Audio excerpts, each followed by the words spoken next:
No, this will record and I'll figure out how to get it out of there. I got it covered. I'll figure something out. Okay. But I usually need to be able to plug that in. We find out something Monday. Oh, really? Tomorrow, yeah. Cool. So, you know about that, right? Okay. So, keep us in your prayers, and we'll see what happens. You're already excited. Well, let's go ahead and get going. I'll talk a little bit before we get into it, so I will have a quick prayer. Any specific prayer requests? They're on the freeway. Okay, we're definitely gonna get started then. Any specific prayer requests or anything? Just my sisters. Just let them be able to come together. Sisters? Yeah. Okay. Don't forget about Dee Dee's grandma. Oh yeah. Okay. I don't know how she's doing, but Yeah. Is she out of the nursing home, do you know? No, they actually put her in Concordia. Where's that? That is out in Montrose. Okay. nursing home. Yes. Or a retirement village. That's what they. Okay. All right. But her health is getting better. Yes. Good. That's what I heard. Okay. Well, everybody bow your heads. Lord, we thank you for this day, Lord. We thank you for bringing everybody out, for the work that we're doing, for the people that have gathered together, for keeping us safe throughout the week, keeping us through all of our situations that we had to deal with, and bringing us back together. For those who are on their way out, those who wanted to be here and had to work, couldn't make it, weren't feeling well, whatever the circumstances, Lord, we thank you for what you're doing here. We ask you to bless in this lesson. Let it not just be informational, but help it to transform, help us to understand in this lesson why we do what we do better, so that way we can be informed about it, so that way we understand it and can personalize it as opposed to just doing it because it's always been something we've done. Bless me as a teacher that I can explain clearly that what I say just isn't information, but that it inspires, it causes thought, it causes people to think and consider their relationship with you and how they approach it. These are all blessings we ask in your name. Amen. Amen. Just to remind you guys, and I will remind everybody at the end too, we changed up from our normal first and third Sunday this month. We're going to do this again next week, and we're going to have a little Christmas program and I'll do a small Christmas sermon as opposed to a normal study since it's Christmas. Okay. So, and we made that change so that way you guys are free to shop over the last weekend before Christmas, because I'm not trying to take up everybody's shopping time and everything like that. So, that being said, I think that's the only thing that we're doing differently. Only bit of information anybody needed to know. Remind me, Carmen, if you think about it, remind me to talk to Glenn and make sure that he's got all the equipment that he needs for what he wants to do, and then I got to get in touch with a couple of other people and find out what they need as well. All right, so we're taking a departure from what we've been doing on spiritual abuse, and we're talking about Christmas. What Christmas is, why we celebrate Christmas. People have been talking for the last few years about how Christmas is under attack because people are trying to phase it out. People are saying it's irrelevant. People say that Christians shouldn't celebrate Christmas. They have all kinds of different rationalizations and different reasons why they have problems with the country celebrating Christmas, and we'll go so far as to say that Christians should not celebrate Christmas. I'm not going to tell you whether or not Christians should celebrate Christmas or shouldn't. I'm going to try to inform you about the actual factual history behind it and deal with it on those terms, so that way you can know why you do celebrate it or why you don't celebrate it. Whatever decisions you make about the holiday is something that you'll be able to have an informed discussion with somebody about it, as opposed to just saying, well, this is what I want to do. That's what I choose to do. Because the reason I thought that this was important is that I think that if we're going to be able to deal with and talk to people who don't believe, we need to be able to have a factual discussion with them more so than a religious or a traditional discussion. So when they ask a question about what does a Christmas tree have to do with Christmas, because there were no pine trees in the Middle East, and there were no evergreens in the trees in the Middle East, and why are we using, what's that got to do with anything? We can actually give them an answer rooted somewhat in historical fact. So that's kind of what we're going to deal with, is the history of the holiday. Christianity, and Marty, there are outlines that I got. Let me hand you one. They're on the table, right here.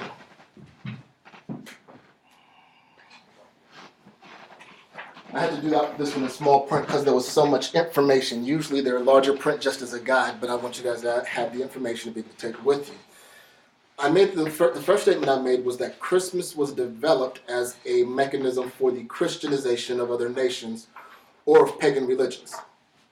So that's a relatively loaded term, Christianization of other nations. The first Christmas wasn't celebrated until mid 300s. That's the earliest record that we have in history of anybody ever celebrating a Christmas. So for 300 years there was, we'll say, Christ died between 30 and 40 AD, or 30 and 40 CE if we're going to be historically correct. So for about 300 years there was Christianity. Nobody thought to have a Christmas celebration. There were no gift exchanges, there was nothing. People just lived as Christians, and it wasn't really part of what they did. A lot of the festivities and a lot of the holidays that we have that have developed over time have done so for various reasons. Some of them have been legitimately religious. There is a holiday called Epiphany within Christianity. I'm glad I said that, and I'm glad you got that look on your face because it reminded me to touch on something. There are things that are Christian celebrations that Protestants don't celebrate. There are things that are Christian celebrations that Black Protestants haven't even heard of. Christianity is a global religion, and some of the observances and some of the top things that they do may be completely outside of what we do. So there's a holiday called Epiphany, which I believe is on January 4th, and it's supposed to commemorate when Jesus was presented to at the temple. Which was part of the normal Jewish tradition, is that you go in, you're presented at the temple, and there's a holiday called Epiphany that celebrates that. That's one that they decided to observe that was completely based on the life of Christ and wanting to commemorate that as a significant day. One of the things that was challenging about putting this lesson together is that Christmas is celebrated in so many different places that there are a lot of traditions and customs that surround Christmas that we may not know anything about. And you'll understand it more as we talk about how Christmas developed and why it developed. So what I focused on is trying to explain how we ended up getting Christmas here in America and what we celebrate here. Because there's stuff that they will do in Yugoslavia, in the Ukraine, in Northern Africa, that we've never heard of, don't know anything about, didn't really bother to, so it wouldn't help to research it except for just presenting a bunch of useless information. Now, if you want to know more, I can point you in directions to find out more, but I kind of focused on how did the Christmas that came to America with the British, when they colonized America, how did that develop and how did that evolve? So we're talking about Christianization of foreign peoples back during the years of 300 AD. 300 AD is significant in the history of Christianity because it's when Christianity first became a state religion. Before that, Christianity was and we've talked about this somewhat in previous lessons, that Christianity was just some people thought it was a Jewish spinoff. Some people thought it was a radicalized attempt to overthrow the government, but it never had any power or authority behind it, aside from the authority that Christ gave to be able to spread the gospel. As far as the culture and surrounding nations, nobody really took it seriously. Nobody paid attention to it. The only people that paid attention to it were Christians, as they would spread, and the people who didn't like Christianity. As a matter of fact, right before 300 AD, it was illegal to be a Christian. A lot of people went underground. But in the 300s, a man by the name of Constantine came into power. He adopted Christianity as the official religion of Rome. And there's a lot of historical fact behind how that happened that I don't have really have an opportunity to get into. But he decided that he was going to make Christianity the official religion of the Roman Empire.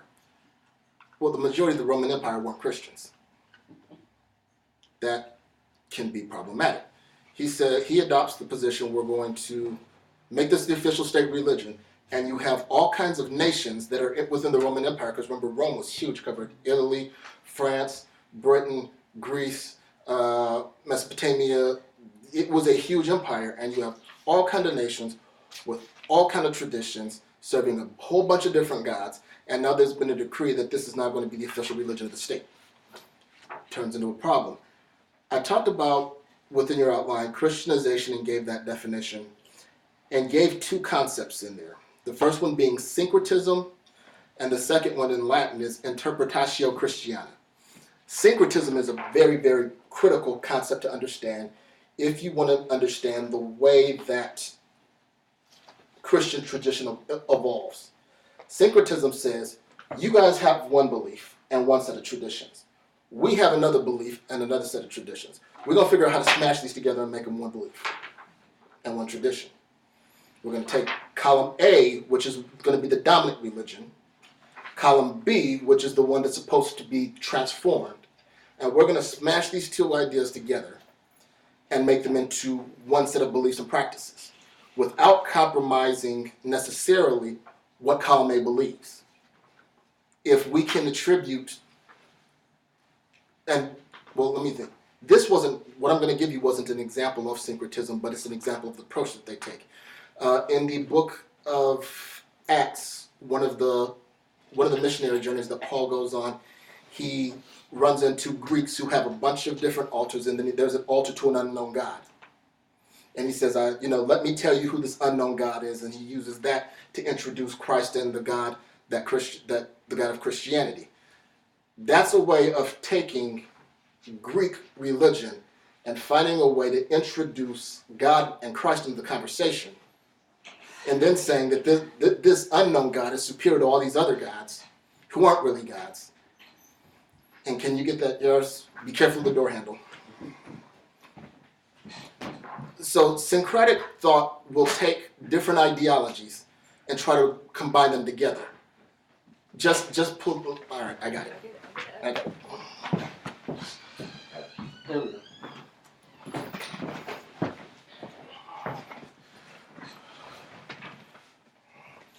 Within, it's a way of trying to merge them together.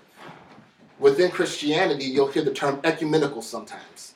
Well, an ecumenical council was one where you have a bunch of different Christian doctrines. You have a bunch of different Christian ideas, and we're going to get together and hash these things out and try to mash them together. Syncretism was pretty much the same kind of thing. And that was really the approach that they started taking in the 300s to try to spread Christianity, was we're going to take what you believe and figure out how to mash it into what we believe and try to make it fit. Now, I'm going to tell you right now, I think that was very problematic. I think it was a terrible idea, but it's what they did. And I'll explain why they did it and everything associated with that shortly. The other thing is interpretatio Christiana, the adaptation of non-Christian elements of culture or historical fact to the worldview of Christianity. So we're going to take your cultural practices and Christianize them. And realistically, that's kind of where Christmas comes from. Because Christmas was not originally a Christmas or Jewish celebration.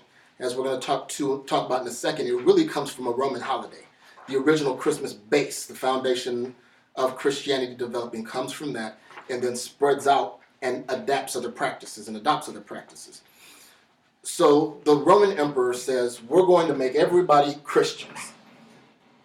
This comes from that ideology, or that approach.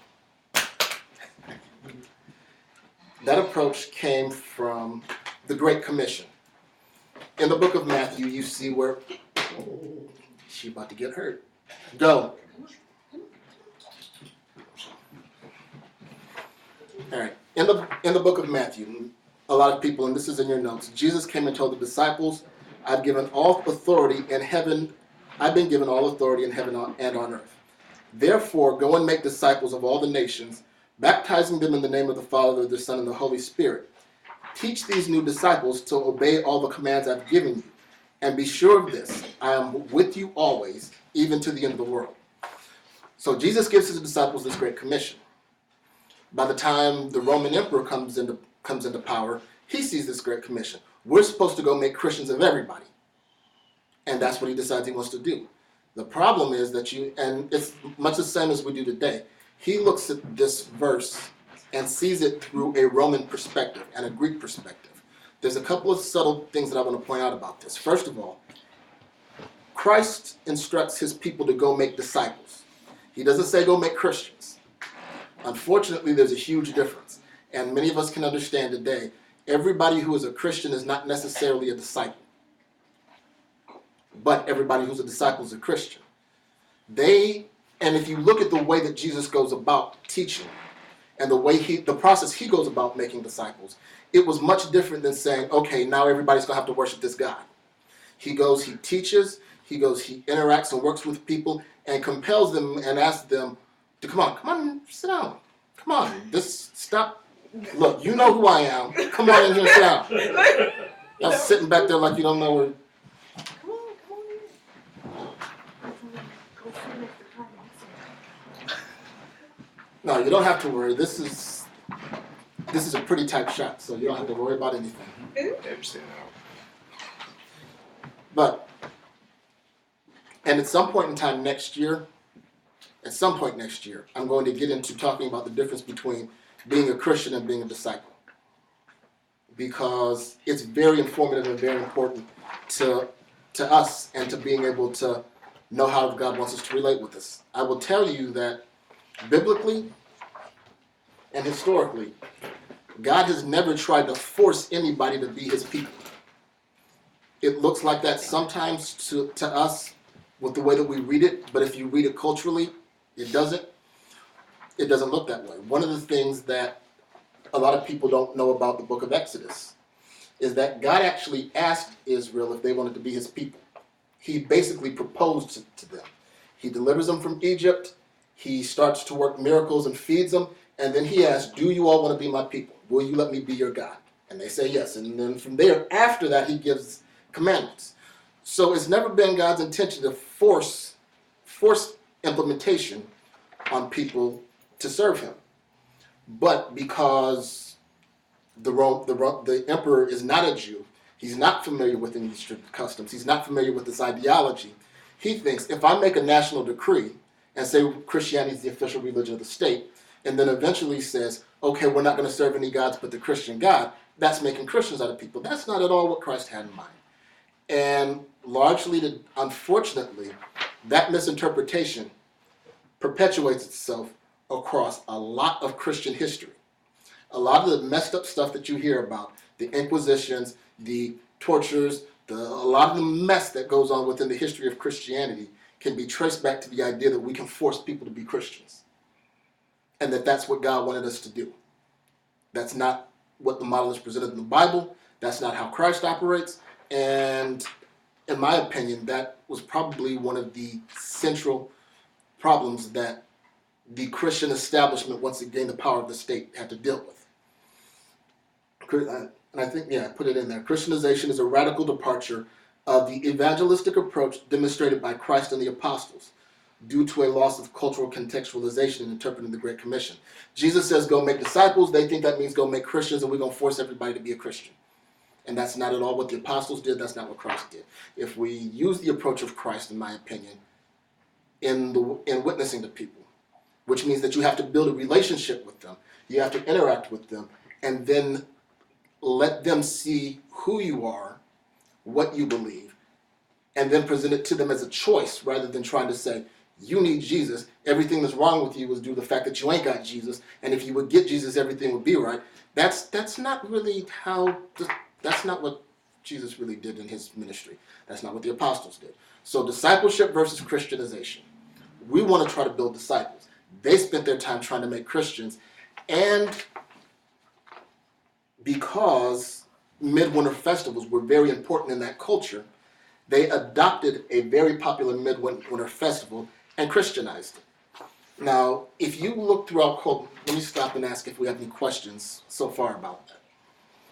Basically, what I've talked about up to this point is I said that, and the notes, you can follow it pretty well, that Christianity was developed as a means of trying, or not Christianity, Christmas was developed as a means of trying to Christianize other nations and other people. But not everybody does Christmas. Back then when it was developed, it was the way of trying to take what was other religious celebrations and turn them into Christian celebrations. So midwinter festivals or winter solstice, a lot of us have heard of those things. You're dealing with, and we're a little bit removed from the culture to understand why they did it. You're dealing with agricultural people, which means that their crops, their harvests, are what their entire lives are built around.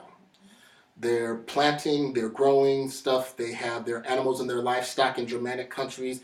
They have a lot more meat up there than they did in the Middle East. But everything boils down to some kind of agricultural lifestyle. Winter is a threat to that. Winter's got very cold. You think about the freeze that we had last year and how cold that got. And these people don't have electricity, they don't have heat, they have log cabins, especially up in the northern air regions, up in England and Germany. They don't have any of the comforts that we had. They had, if you hear the people talk about surviving the winter, that wasn't just figurative for them, that was literal. I don't know, when deep freeze hits, I don't know if I'm gonna see you again next year. Because we don't have, all we have is what we stockpile. We had to harvest everything from out the fields, stockpile that stuff. When the freeze comes, I don't have grain to be able to feed the animals. So I have to start killing off the animals so that way I can harvest that meat and pile that up. So everybody starts stockpiling stuff, and then they have a big festival. We're going to party like we're not going to see each other again, because I don't know if we're going to see each other again. And that's why in almost every European country, you see that they have some kind of midwinter festival, because they want to have a party. Along with that, they interpreted and saw nature as a reflection of their gods. And we've talked about the idea that other cultures have gods for everything. And so along with having the celebration or the festival, we're going to have a good time before we freeze to death. We're also going to pray to or sacrifice to whatever God is responsible for our agriculture, is responsible for fertility, is responsible for harvests. We're gonna offer things up to pray that we have that we get through the winter, and that when the thaw comes, we can be productive. Because when the thaw comes, that's when life can start again. We know we've made it out. Also, there was also a lot of religious significance and symbolism tied up in the idea that this is when Midwinter Festival, between December 17th, usually ending on December 24th or whatever, that's also when the sun cycle starts over again. That's when days start to go from getting shorter to get longer. So there was also a lot of symbolism celebrating the fact that even though, and if this wasn't a pagan idea, it would really preach, even though we're in the middle of a dangerous time, things are going to start getting better. And we don't know what's going to come out, what things are going to look like when we come out on the other side, but we're going to celebrate the fact that things are changing. And we're going to have that would really preach if it wasn't a pagan idea, but I can't do that. But I don't know what it's going to look like when I come out on the other side, but while I'm on this side of it. Stop it. Wow. But that was kind of the concept behind, and some of it was tied to astrology. That's how they knew that the days were getting longer. They looked at the stars, they were able to interpret that. So you have, along in the midwinter festivals, you'd have a lot of imagery that symbolized rebirth. You'd have a lot of imagery that symbolized some kind of triumph of the sun over the winter or something like that. And then you'd have a lot of fertility imagery. Almost in every kind of culture that you see, all of those things were tied in there. On page 2, I gave you guys a chart of Christmas traditions, their ethnic origins, what deity was associated with them. And so this is kind of what I'm going to work through. to give you guys the feel for where Christmas came from, the history of it. Christmas, as implemented by the Romans, when it was implemented by the Romans, was a spin-off of a festivity called Saturnalia. That's the first one we got on the list, Saturnalia. And we this is also where we get our gift exchange from, but it was really the base of where Christmas began. It was yes. What's Norse? Norse is Norway, Nordic. Do you know where Norway is? Like somewhere in Europe. Yeah. Northern Scandinavian, Norway, Finland, Iceland, Greenland, all of those countries share a common Celtic or Norse or Germanic mythology. All right. So Thor, and I know all you guys know who Thor is. Thor was a Norse god. Odin is a Norse god. So all of those were from that religion. As a matter of fact, if you watch the Thor movies, Freya was really a Norse god. Thor, Loki, all that stuff was legitimately in their religion. They were all characters, and that's where the mythology the comic books were born out of. So, with Saturnalia, it was a huge celebration every single year that was dedicated to, or held a festivity in the name of Saturn, which was the Roman agricultural deity. And honestly, there was absolutely nothing that even looked Christian about this. It was a time period where people were able to get as drunk as they wanted to, gamble all that they wanted to, and I'm not being hyperbolic when I say run around naked in the streets singing. It was a huge party, like the biggest frat party you ever want to see. That's where Saturnalia was. And it was a time that they would celebrate. The reason that was so popular was that it was a time where roles were reversed and servants were treated like citizens.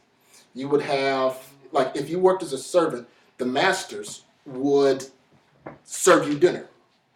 And you were allowed to actually make fun of them and not be killed.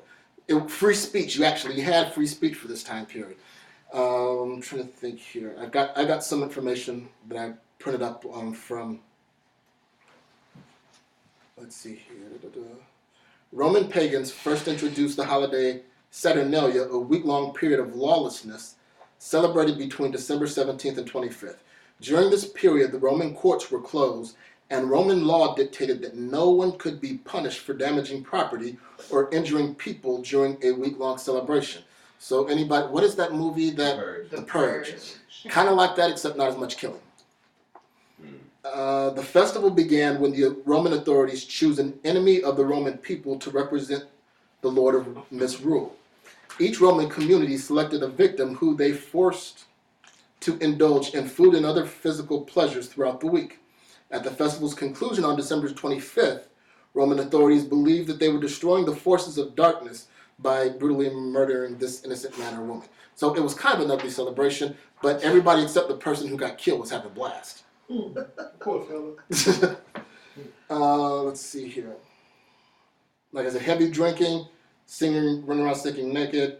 I think. Why they stop that part? Huh? Go ahead. One of the pranks that they would play is that when you saw somebody running around singing naked, if there was a big puddle of ice water, you were supposed to trip them or knock them into it. Oh. You know, like I said, we gonna party real hard because we're about to go into a deep freeze. Right. Well, all of this was dedicated. Like I said, this was all held in the name of a Saturn god, a god named by the name of Saturn. And if we're going to try to Christianize the nation, we have to get rid of the god named Saturn. But we can't get rid of Saturn because Saturnalia is way too popular. Because it wasn't just held in Rome. The entire Roman Empire observed this in one way or another. So we got to figure out what we're going to do about this. Constantine or his advisors came up with the idea. We are going to mark the last day of Saturnalia as a celebration for the birth of Christ. Thus was born Christmas. Wow. So, and that's really where December 25th came from as that date. There's a lot of debate over the year of Christ's birth, but the date from what I've been able to find, nobody back in the early days actually believed that December 25th was actually the day Christ was born. As late as 1687, the Reverend Increase Mather of Boston observed in 1687 that early Christians who first observed Nativity on December 25th did not do so thinking that Christ was born in that month, but because the heathens' Saturnalia was at the time kept in Rome, and they were willing to have those pagan holidays metamorphosized into Christian ones. So Christianization, we're taking what they do, we're going to somehow or another turn this into something that has to do with Christianity. Now, they've got a big problem, because how do we get rid of all this other stuff that we know isn't supposed to be going on? That took a lot of time. That took hundreds of years to be able to curve into something that even resembled Christ. But initially, we're going to take Saturnalia, we're going to drop Saturn, we're going to put Christ on the 25th, and now we have Christmas. That's what it was. And the gift giving was a part on the 25th, the last day. Let's see. What was it called before that? What was the gift giving called? No. The celebration with The celebration was called Saturnalia. Saturnalia? Yeah. Gift giving. The Siligaria on December 23rd was a day of gift giving. Because gifts of wax would mark social status contrary to the spirit of the season. Remember, in Saturnalia, everybody's supposed to be equal.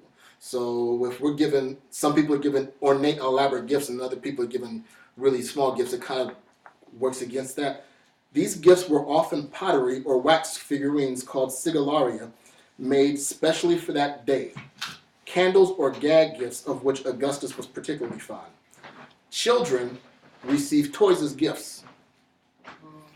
In his many poems about Saturnalia, marital names, both expensive and quite cheap gifts, including writing tablets, dice, knuckle bones, money boxes, combs, toothpicks, hats, hunting knives, and axe, various lamps, balls, perfumes, a pig, sausage, parrots, all these were the kind of gifts that were given to both slaves and the rich people. That's where the gift exchange comes from. Some of it sounds a little bit weird, but you got to remember that they didn't have iPads and iPhones to hand out. A pig was a good meal. Yeah. You can make hogshead cheese. Yep. So to poor people, Sounds good. that was huge. So that's where Christmas really comes from, as far as the Christmas celebration and how we landed on December 25th.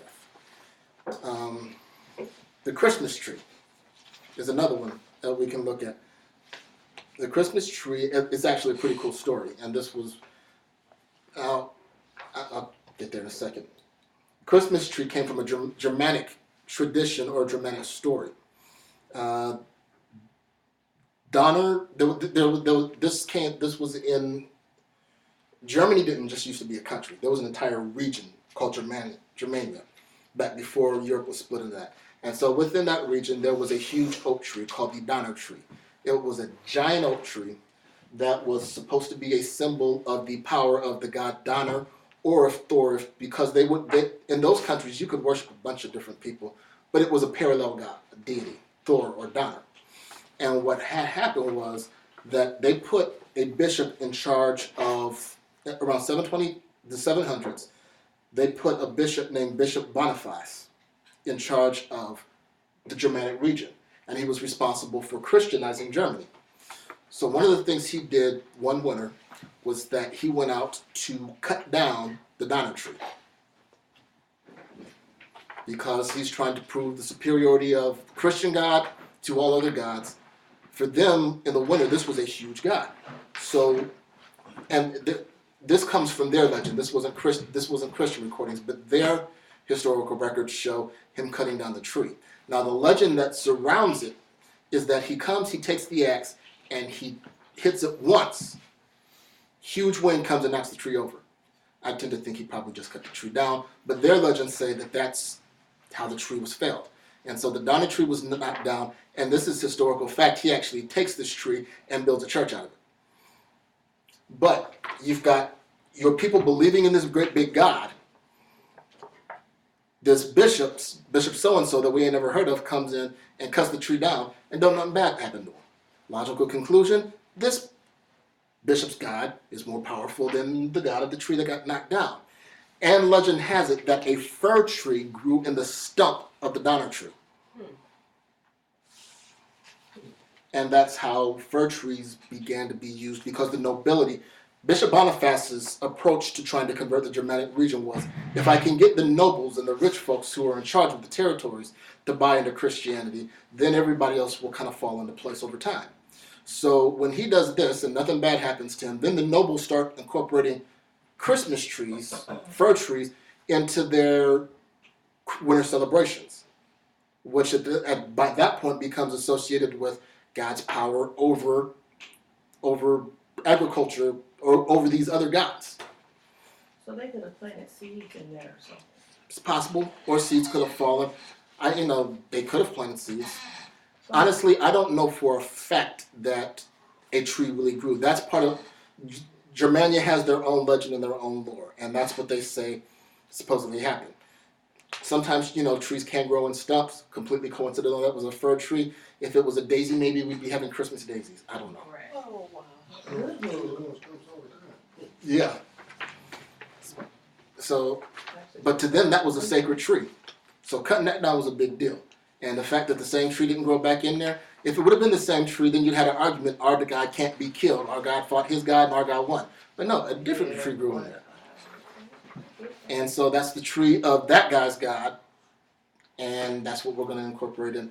Now, most midwinter and winter celebrations have already incorporated some kind of tree into their festivities and into their imagery, because like we said, we're talking about agricultural setups anyway, but the fir tree itself supposedly traced its origins back to that. Christmas caroling, we included on there. There's two different regions that had traditions of singing songs throughout the winter as part of their midwinter tradition. One of them was the Ukraine, or the Slavic region, which is Eastern Europe, over by Russia and over by those areas, the Ukraine. Their celebration was called Kolyada, and their god was Kalajda, which was the god of winter rebirth. And then Norse area also had Odin, caught up doing the same thing in a tradition and a practice called wassailing, which is also called Yule singing. And what this involved was, and it would happen on December 24th, peasants would go around to the nobility's houses singing songs that wished blessings on the nobility. Good tidings to you and your kin, and your tidings for Christmas and a Happy New Year. Something similar to that. I'm not saying that that's the origin of that song, but it would be something along those lines. We wish you a Merry Christmas and a Happy New Year, or whatever it was. We want you to be blessed. And so then the nobility would give something to the peasants, and sometimes also wish them a Christmas blessing. Yule singing or wassailing. That's kind of what they did. And as these regions became Christianized and they started to celebrate Christmas, that practice still maintained itself. It's just that they started to drop the other pagan god associations as they carried out these practices. What's another one? God rest ye, merry gentlemen, let nothing here dismay. Remember, Christ our Savior was born on Christmas Day. They start to incorporate those traditions into their folklore and into their practices. One of the ones that I've always wondered about was Yuletide. I never knew what in the world a Yule was. And I don't know if, some of the teenagers, and I don't know if some of you guys have ever heard of Yuletide or not, because we don't really talk about it very much anymore. You've heard of it? I've actually sung about it.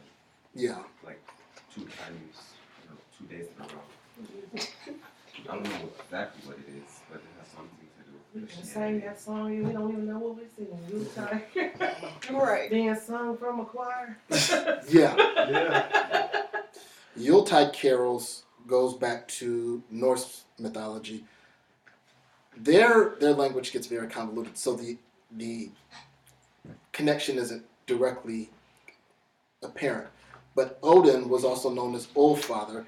Allfather was spelled Yulj, FATR or something like that, which in an English translation becomes Yulefather. And Yuletide celebration was a Nordic celebration where Odin would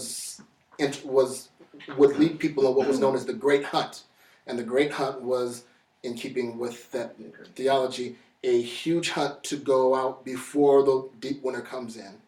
And it was something that he would engage in annually. So Yuletide was a celebration of, it was tied into Odin originally, and his Great Hunt. So the Yule log was, during Yuletide, families would go out into the forest to find a great log that would burn throughout the entire celebration. Now, to us, we have fireplaces as just something that's cute to have burning. They had fireplaces because that's the only way we were going to stay warm. And they would go out and try to find a Yule log or a great log that was big enough that it would burn for about a week and a half. Wow. And some of them did, some of them didn't, and the ones that didn't found other means of trying to find stuff. But that's what a Yule log was originally. So when you talk about Yuletide carols, and we talked about, that goes directly back to wassailing or Yule singing. Yuletide carols, Yuletide singing. And that's where that tradition came from. The other one, I almost skipped over Christmas ham in my notes. You can't skip over Christmas ham. Christmas hams were offered to Freyr. You guys watch Thor, you know who Freyr is. Freyr was the fertility deity, and Christmas pigs were sacrificed to her, and then everybody ate them in hopes that we would have a prosperous time period and make it out okay. So the Christmas ham tradition, it went from being Freyr's ham to being a Christmas ham. Because we're not celebrating Freyr anymore. There is no Freyr, but we still gonna keep this ham. Ham is good.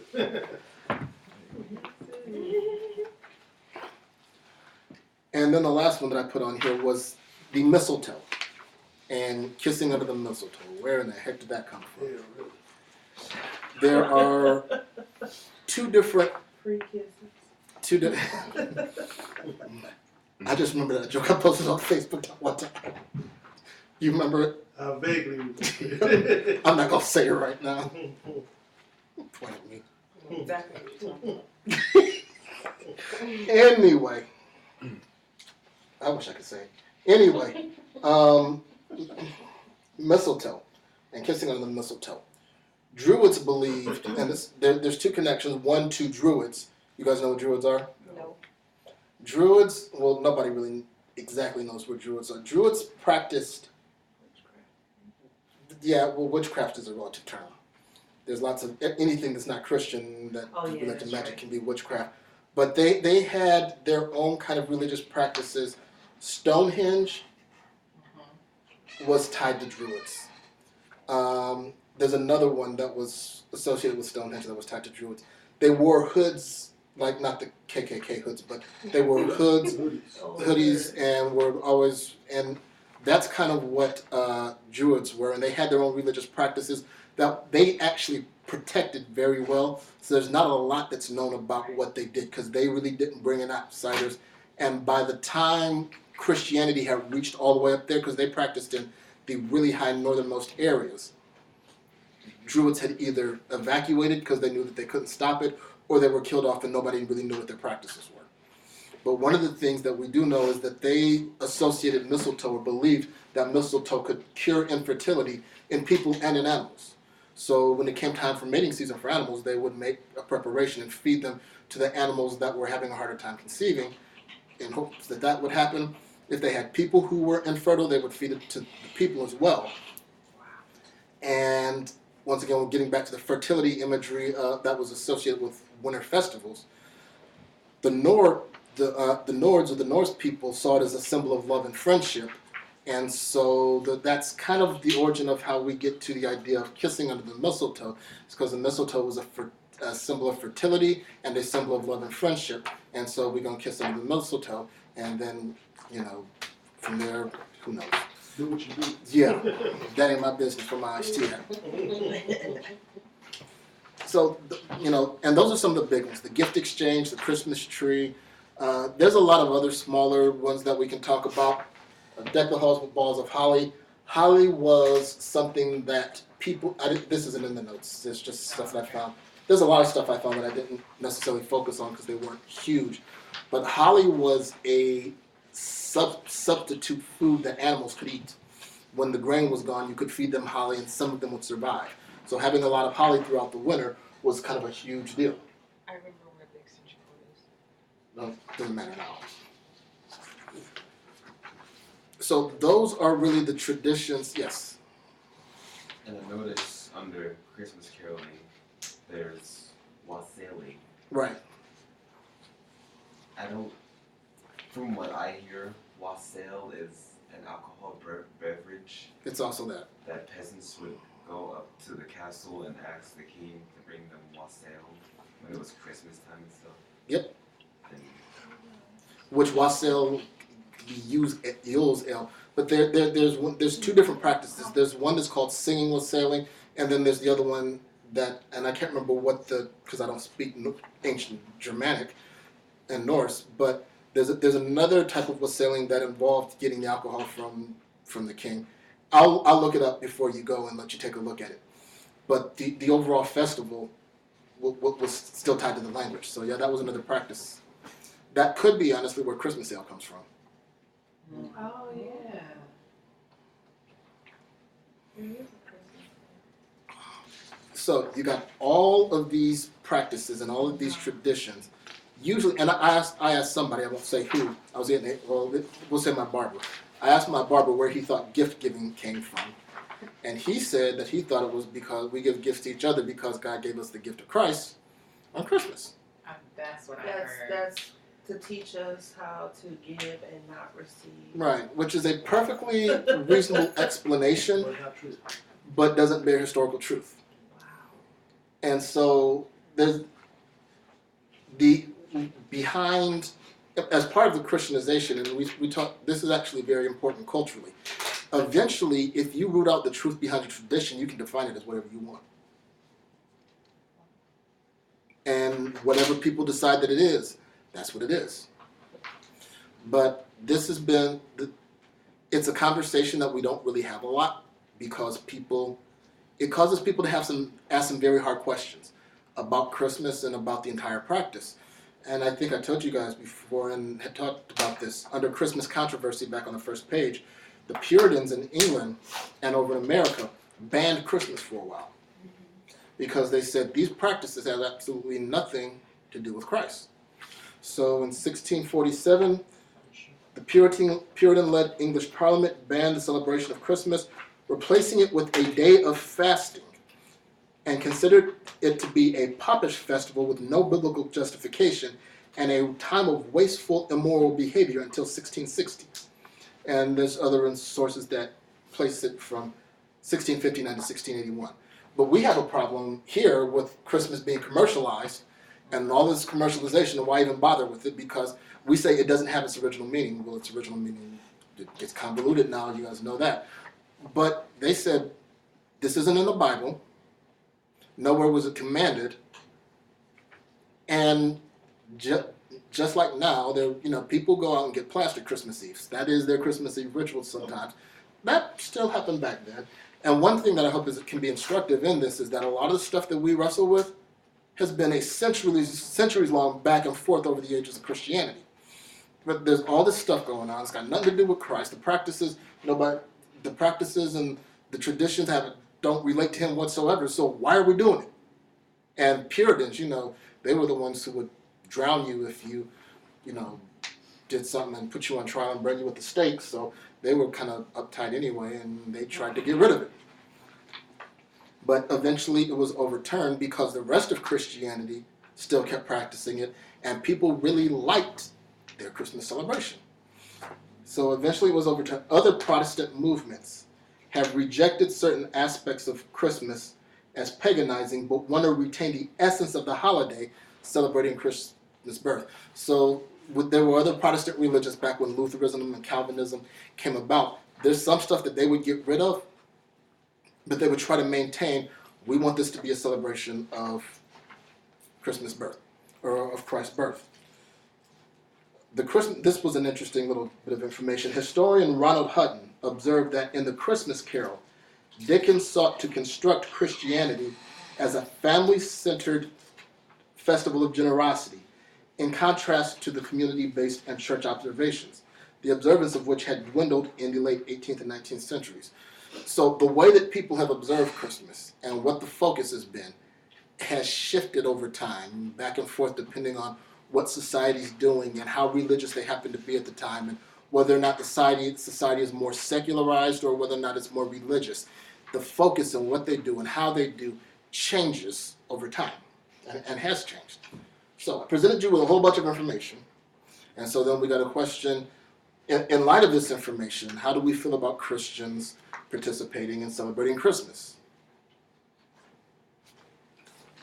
Me personally, I don't have a problem with it because I feel like as long as I know Right. that, yeah, as long as I know the actual reason for the season or for the day, you know, and me, Mm-hmm. that other stuff, it's not hurting anybody. You know, that's how I feel. It's not, you know, the fact I gotta buy my kids gifts and stuff like that, and I get a tie and some socks. You know, I'll be talking to Marty about it. talking about the Marty. I'm gonna play the other side of this argument. The reason for the season is that people wanted to still be able to keep getting drunk and have their parties, and they wanted to try to convert Christians. No, I'm saying, as long as I know that I'm celebrating the birth of Christ, Mm-hmm. you know, that's what I'm saying. The reason for my season. So then it's where Christians get to say that this is what it is, and what actually is true about the history doesn't matter. As far as I'm concerned, it doesn't, because I use it. I choose to use it as the birth of Christ. That's my choice. That's about how I am. I'm like, from what I've learned, God searches our hearts. Right. And I mean, if you take everything down, just like you have in here, the gift, people have not put trees up and did gift exchange. We'll do the gift exchange, but the tree Right. is no. So Right. it's like everything that you do, there's another meaning. Why you put things on your walls, there's a meaning. And I think I had mentioned that before, and you had given me that people can make something out of everything. And as long as I know, I don't know for sure the day Christ was born, That's right. but I know that He that was time of born. year and through the rest of the year, you know, I teach my kids not only to celebrate his birth that day, but through the rest of the year. But that day is symbolic that we do give, and what we did learn, you know, like the gift is about giving that versus receiving. I do teach those things. I teach it throughout the year, but that day is the day that we say, you know what, this is the day we are going to Right. dedicate, just like we do Sundays. You know, if people were going to church or whatever, some people, they have to do that on the Sunday. But this is just something at Christmas. If everybody get into all the why the cones and why the little, you know, you put the wrap around the bottom of the tree keeps the devil down, and the, you know, whatever it is that they That's new to me. that they feel is the thing for them. I'm like, that's on them. But my heart is, Right. I know that Christ was born. It was a gift to us, and whatever somebody else go through, that's on them. That's right. I agree with that. Brian, you got any opinions or thoughts on it? Not really. No? I will say what she said. Like I said, to me, it really doesn't matter that I don't know the actual day that he's born. What matters is the fact that I know that he was born. You know, so even if I know I've heard of people that didn't know their birthdays. You know? Oh, hey, pick one. Pick one. Pick one. Stick with it. You know? The way I look at it, there's a couple of different things. I don't get mad with anybody that doesn't celebrate Christmas. If for those reasons they maintain strong conviction in it and they choose not to celebrate it, that's up to them. Well, in America, we have Martin Luther King Day, we've got Veterans Day, we've got Memorial Day. We have days to commemorate significant events. So however Christmas got to be here, it's not within our culture, it's perfectly acceptable to have a special day to commemorate a significant activity or a significant event in history. And there's no question, there's no debating the idea that the birth of Christ was a world-altering event. Whether you believe Christ was the Son of God, whether you think he was just another person, his existence, his birth completely changed the face of the world. That's right. So for Americans to have that observation or celebration, I don't think is inconsistent or hypocritical. Wanted to try to equip you guys with information so that way when you hear people say specific facts, you don't dismiss them, you're actually aware of them, but then at the same time, you have the ability to respond to them. One of the things that I would think, and I kind of look at it as diamonds, kind of the way we look at diamonds or maybe tennis shoes, as far as the question of should Christians practice because of what its origins are and what all, and then they'll give you there's some jacked up stuff that has happened over Christmas, over the years and everything like that. History of Christianity, if we were to do a Christian history course, some of us might want to walk away from Christianity in general because it gets ugly. But you got a diamond on your finger, right? That's what you told me. That's what you said. Actually, I had paperwork that said it was a diamond. I had paperwork that said it was a diamond. Official, I paid extra for paperwork. Printed it yourself, right? But diamond on your finger, right? Where did it come from? You. Okay. Anybody ever heard of conflict diamonds? No. Yes. Yeah. You never heard of it? You know, conflict diamonds are diamonds that come from African territories, Right. Sierra Leone. Sierra Okay. Leone, Mm-hmm. where Cause live dead. people Killed. there have been a lot of people killed in that territory over control of those mines. Blood diamond. Blood I diamonds. heard blood diamonds. We don't ask about the origin of the diamonds. We go to a jeweler, they say we use conflict-free diamonds. Maybe they do, maybe they don't. But if you found out tomorrow that this diamond came from a conflict zone, would you trade it in? Probably. Yeah? Could you give it to me? But that's fair. I would too. Because even with sweatshops and things, I know that these are things that we need, things that we use every day, but I have a hard time with knowing that people suffer for my comfort. Right. So, yeah. Okay, if you had a pair of Jordans that tomorrow you found out, I'm looking at you, Yaris. If you got a pair of Jordans that tomorrow you found out came from a sweatshop in China, would you stop wearing the Jordans or would you keep wearing them?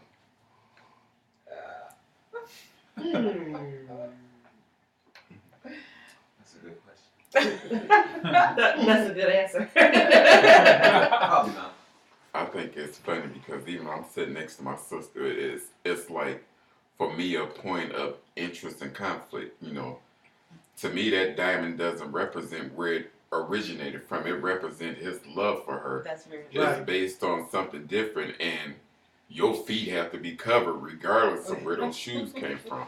Now that might be the point of, I don't want my feet covered in something from a shop that somebody else was inconvenienced. But I'm like, at the same time, it's cold out. You still gotta have shoes on. I don't want to dismiss that fact. Maybe Right. from this point on, I won't buy that brand of shoes. But today, You already paid for them. I'm wearing these Nike. I saw a report that was done, and they had spoke with some of the people that worked in the sweatshops, and it made us think. I think it was in my ethics class, and their point was, yes, this is hard. It is terrible for us. Sometimes, to hear their story just had us in tears of the things that they go through. But in the end, they all said the same thing. If this is not the work that we have no work. Right. That's true. So your mind is like you go for what they've gone through, but they all said we knew what we were getting into. There are some that are forced into labor, Mhm. and then there's some that work in those shops at will. And a lot of them took the one had the family, they made a choice, who was it going to be, that when they come around, because it had to be someone from their home. But it's like just finding out this stuff, there's so much more into it that your first thought, no, I would take it off. No, I can't do this. But then there may be something that comes along and say, well, you know what, this is, like he said, this is representing my love. You didn't know, you didn't say, I want the one that the little kid bled on Right, and right. give it to her. You know, it's your intent is totally different. So after watching that video, and you're like, dang, if they don't have them, then you guys don't eat at all. Right. You know, it's their way of survival. Some of them said that's their way that they've taken, even though they don't want it and they wish it was better. And they some of them try to escape, and some of them have made it. But that was that was the jobs that was given. Like these places here that you know that you work at, that's, I'll just say like the one place I was working at, the call center. You know it's like a Slavery joint. it's terrible. They make $14 an hour for you to feel like you're dead by the time that you're done, and there's no benefits. Is it worth it to you? Right. You know, you knew when you went in there, this is all I'm doing is getting a paycheck, and so Sometimes it's how you look at it. Sometimes it's a catch-22. You're pulled in both directions. You Yeah. you have to weigh out your options and really think about it. And sometimes your beliefs have to, and I hate to say it this way, but depending on what it's for, sometimes you have to make a decision based on what you think might be right and what you think might be wrong. And that's exactly what the reason that I posed those two situations, because especially when it comes to engagement rings and that kind of thing. Some people will say if they find out it was a blood diamond at some point in time, I don't want this. I don't want anything to have to do with it. Now, you're not going to get your money back, but I'm not going to wear this. I want a different diamond. Somebody else will say this wasn't a symbol of affection given to me by the person that I love, and I don't care where it came from. If I would have known, maybe I wouldn't have taken it, but I got it now, and I'm not trading it in for anything. Marty? Really quick question to Carmen. Mm-hmm. Say that you and Sherry's rings came from the same place, Mm-hmm. and your conscience, the way your conscience is, you said you probably wouldn't want it anymore. Mm-hmm. Would you look at her differently if she? No. Because everybody has their own opinions. Right, Everybody right, has their right. own beliefs. Because I mean, I respect what you're saying Mm-hmm. as far as your feelings. You wouldn't. I respect that. Yeah. You know. I mean, and just to clarify things, it's not something I would just say, I'm sorry, I don't want this.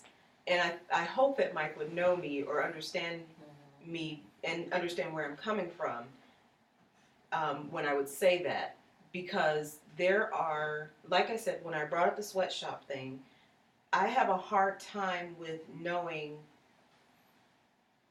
It's best for me just to not know where it came from. Right. And that's true for a lot of things across the board. It's best for me not to know your past. It's best for me not to know where some things have originated from, because then it makes me think. Right. So. I was just gonna say, and just what you said just made, because I have looked at people, like there's certain clothes that are made by people, like say like a lot of black people. Mhm.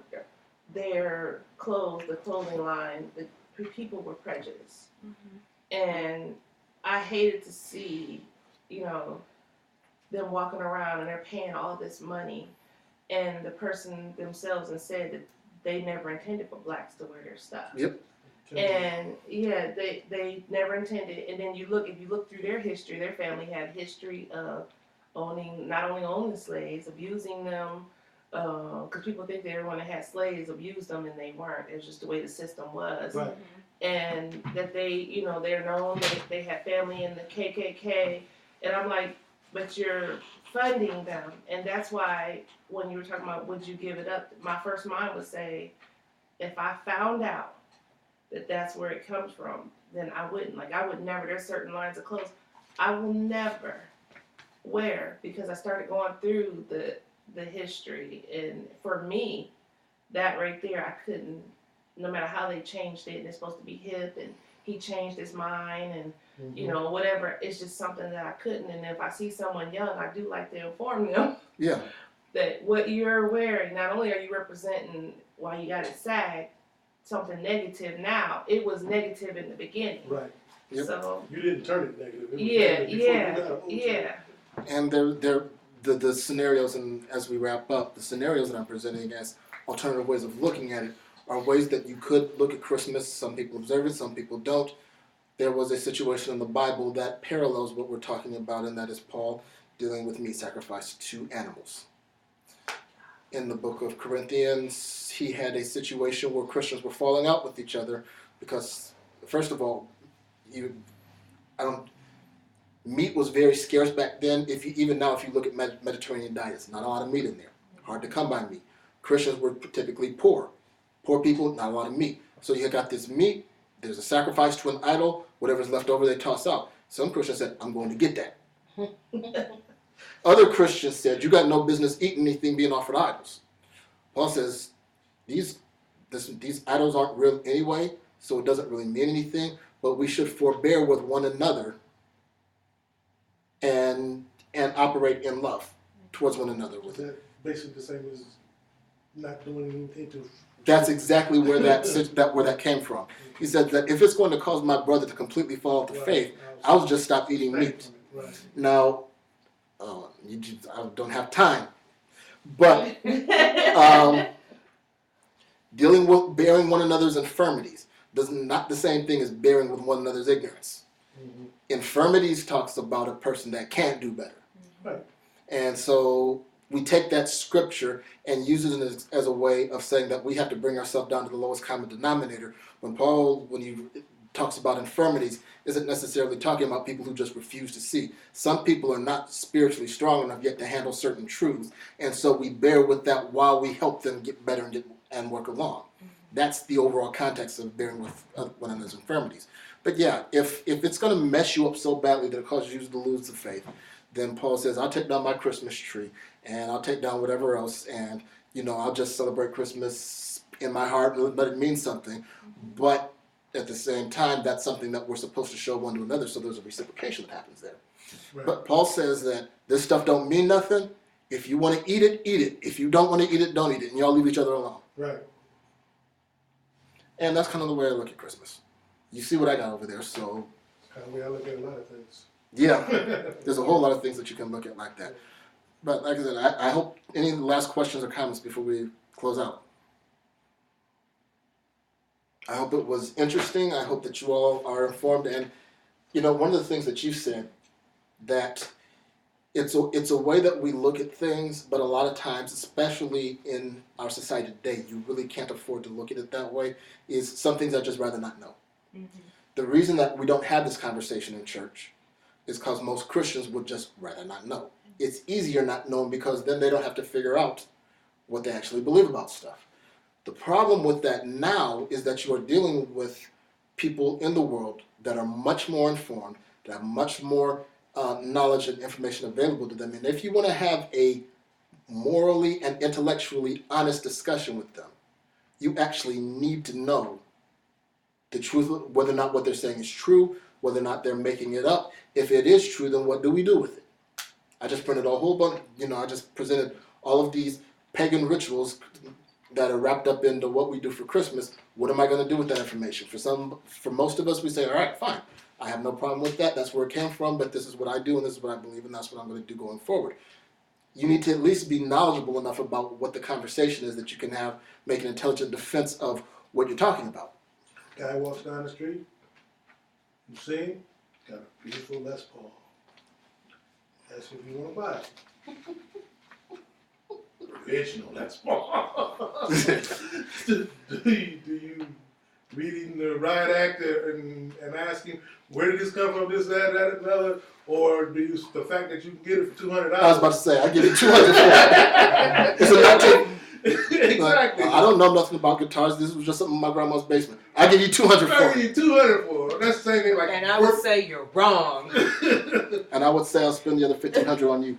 Oh, I And would you say said you're you're wrong. wrong. No, that ain't anything. That I is would a say really you're good wrong. question because I knew people that had things that they really just at their point of their life wanted to sell, they needed to sell. Mm-hmm. And then if you come in there giving them the right act, and not only you didn't realize they were wrestling with their life, their conscience, God, and everything, and they just go through just selling, just selling. It's not, so now you've just given them this, I don't want to go that way. You kind of make them afraid to join this side, being Christian or want to know anything about God, because you judged them right then that they were a crackhead or you're a thief or you're this, and I have these things. This person had these things. They just were selling them. Yeah. So it's like it's like you It's like very you have to hard. come up to where, okay, am I okay with this? It's very hard. It's I like what Carmen says. I just don't rather not know. I mean, I run into that all the time Yeah. with tools. There's I got a tool fetish. Yeah. Yeah, I just gotta have them. They come up to me all the time. Here's a drill. Yeah, but there's something. I mean, there are some things that have a very deep, dark history, Mm-hmm. and I would have to say with those things, especially where people are involved, I just would rather not know. But if you were to buy something like that off the street, we'll talk about this later. We can talk all you want to. Bet your When mother- do we get past the point of where we're to the point of being commissioned, the Great Commission, and to the point of judging? It's one thing that I would love to see somebody come down the street with a MPC Korg I or, know that's right. hey, and I got this, and then I'm like, you know what? My first mind is I don't want to judge you because, you just want to fall into the category of what God has for me is for me. But let's be realistic now. I mean, a lot of times things isn't just going to fall in your favor. I'm not saying God isn't going to part the Red Sea for you because it's been done. If he did it once, he'll do it again. But also at the same time, I don't want to judge people. I don't want to look at you and say, my shady neighbor, he comes across that driveway and he says, hey, neighbor, I got this snowblower, $150. It's the big walk behind with the shield. So, and I'm like, I know that's right away. That's $900 there. Right. And used, that's going to be still $500. He said $150. I was like, I don't know what I got to do to get this money. Hey, neighbor, I got a 60-inch TV, $250. Now, my wife said that she can, I'm moving over there by y'all. I'm like, I was like, man, I would love to have this TV, but in the back of my mind, I'm like, who did you knock in the head Right. and give it? Am I just gonna say, you know what? It goes back to the Constantine point of, do I do the greater good for the empire, or do I just say, hey, you know what? I need to turn on a light for a friend. I don't want to judge you. I'm not gonna say, hey, look, who'd you knocked in the head? Let's call 911 and get this TV back to its rightful owner. real quick. Okay, I know we gotta finish. One of the reasons that I am a person who, there's certain things that I have bought from people, and I was like, I don't know where they got it. Part of me I don't want to know. But I also know that same person started going to church afterwards. This is, in my life. And I'm like, okay, well, I don't know. It was just something about you, they said. It's something about you. Where are you going? And they said, where are you going to church? I'm like, well, you can go to any church, but now I know, my mind is different on certain things, but I just wanted them to, I didn't know that they were watching me or whatever, but I am that same person that somebody brought me something that was $250, and it was something that I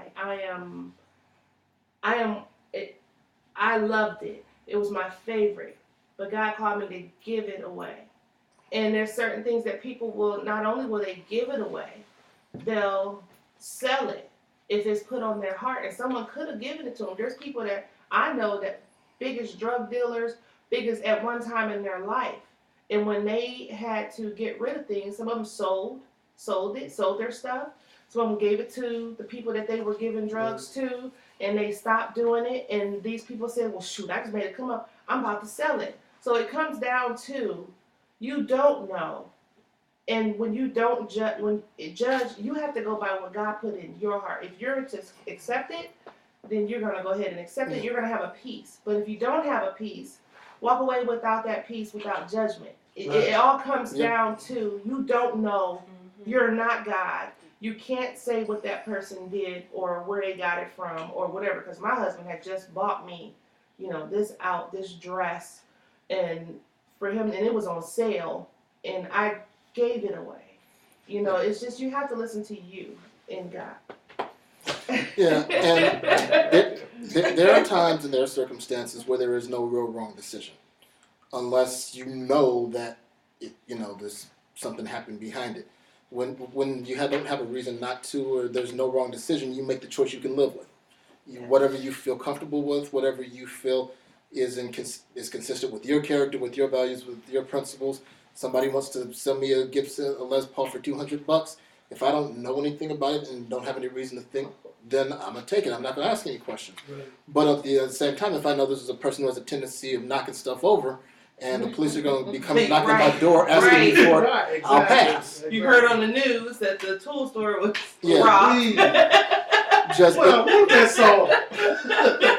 it depends on what you know and what you feel comfortable Right, with. right, And right. Christmas is one of those things, I think, as well, is you let your own conscience guide you. Whatever you can live with, whatever your convictions are, there's really no wrong answer to it. I do have I know it's time to go, but I do have a really quick one. American Gangster. Uh-huh. The dude got backed the truck up. He handing out turkeys and, to people. Yeah. You know this dude is a gangster. He's a drug dealer. He do all this. And did you get one of them? I ain't talking about somebody that works Your at, free turkey? yeah, I'm not talking about somebody us that got good jobs and things like that, but some people that need. You need it, do you? I was just starve. I know where you got that money from, And some people wouldn't, some people wouldn't. And where we get messed up, really, is judging other people's decisions and judging other people's convictions when there's not a clear-cut right or wrong. If you starving and your family need a turkey and you need it, That's right. you get it and you take it and you thank God for making a way for you to be able to have this turkey. So there's not a right or wrong answer to it, and we try to impose our own convictions on other people in situation Christianization. I'm going to try to force my perspectives on you and make that what's supposed to happen. And that's where a lot of judgmentalism ends up coming from and ends up taking place, and it's unfortunate. Yeah, I agree with that.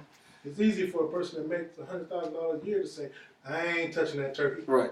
Because I know where he got it from. But then what about the person that makes $2,000 a year? Right. I'm getting that. Can't find them. That turkey coming in. That turkey that anybody else is going to want theirs. And I might hit you over the head and take yours. I wouldn't do that, but somebody would do that. All right, don't forget we are meeting next week for a Christmas service. We'll do a brief Christmas program, and then I do a brief Christmas sermon, and we'll wish each other a Merry Christmas. And I'm going to have prayer before we go, and I hope you all found this entertaining and informational. Let's bow your heads. Lord, we thank you for this day. Lord, we thank you for the lesson, for the information that was shared, for the spirit that was in here to discuss and learn the discussion. Hopefully it will stay with people as they go to and fro, that they can be informed and know what it is that what they're doing, and will help to reinforce their own convictions that this is what I believe, this is why I do it, and as we go about the season celebrating your birth and the transformation of the world that took place and the transformation that is in our lives that took place. Let us not get caught up in things that really don't necessarily matter to now. Let us remain thankful that you took the time to come down to earth to purchase our salvation, to allow us access to have a relationship with you. Keep us safe as we go our separate ways and bring us back together at the appointed time next week. These are all blessings we ask in your name. Amen. Amen. And to anybody and everybody that was watching, thank you for watching. I hope you enjoyed it and found it informational as well. I'll talk to you later. Listen, I had May the Lord watch. No. Oh, I had all my days had to be